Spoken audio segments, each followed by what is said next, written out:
Hi everyone, this is me Krishna. અને પેલું જે રીલ્સ આપણે સ્ક્રોલ કરતા હોય અને પછી એમાં એક એવી રીલ આવે કે જે આપણને બહુ ગુસ્સો દેવડાવે અને એમાં એવું લખેલું હોય કે how you can lose weight, read caption કે how you can move on, પછી રીડ કેપ્શન, બધામાં રીડ કેપ્શન. પછી કાંઈ બી તમારે કરવું હોય કે તમારે સેલ્ફ સ્ટડી કરવી છે તો રીડ કેપ્શન.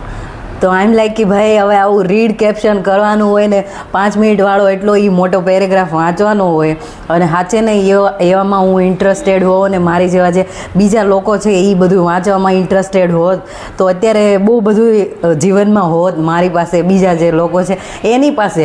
તો વી આર ઇન્ટરેસ્ટેડ ઇન કે ખાલી જે રીલ્સ આવે છે, બોલે છે, દેખાડે છે એમાં જ ઇન્ટરેસ્ટેડ છે. અને આ જે ઓલા રીડ કેપ્શનવાળા છે ને એમાં હું જરાય ઇન્ટરેસ્ટેડ નથી અને એ મને બધાયથી બોરિંગ છે ને એ જ મને લાગે.